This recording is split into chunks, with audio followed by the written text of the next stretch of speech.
আমি ছোট্ট দুঃখের কথা আপনাদের উদ্দেশ্যে বলবো।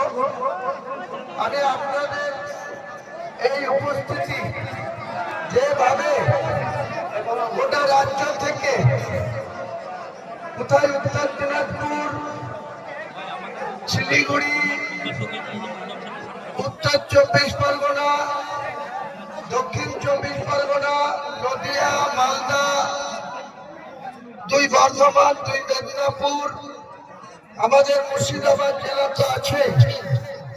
সারা রাজ্য থেকে যত মানুষ উপস্থিত হয়েছে সকলের কাছে আমার অনুরোধ, আবেদন, যেদিন আমরা 6 তারিখ শনিবার যেদিন এই বাবরি মসজিদের ভিত্তি স্থাপন করেছিলাম, সেদিনকে আমি আকস্মিকভাবে একটা চক্রান্তের শিকার আমাকে হতে হয়েছিল।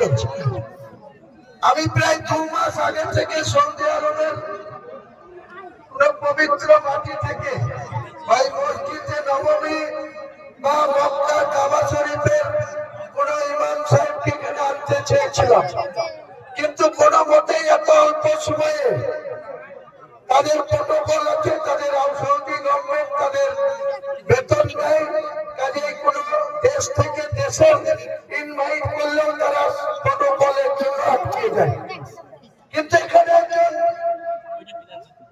মাওলানা, যেটা আমাদের রাজ্যের মন্ত্রী জামায়াতুল ইসলামের সভাপতি সম্মানীয় সিদ্দিকুল্লাহ চৌধুরী সাহেব অনুগত লোক, তিনি আমাকে বলেন যে সৌদির লোক গুজরাটে আছে, মাদ্রাসায় থাকে, আপনাকে সৌদির লোক আমি এনে দেব।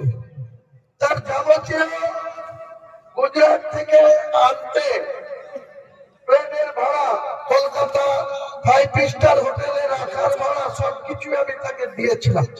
কিন্তু দুর্ভাগ্যবশত তিনি এখানকার মেদিনীপুরের একজন আর মুর্শিদাবাদের দৌলতাবাদ থানার একজনকে দেশ পড়িয়ে, সৌদি দেশ পড়িয়ে এখানে নিয়ে এসে আমাদের সঙ্গে তঞ্চকতা করেছে, আমাদেরকে কালিমা মুক্ত করার চেষ্টা করেছে।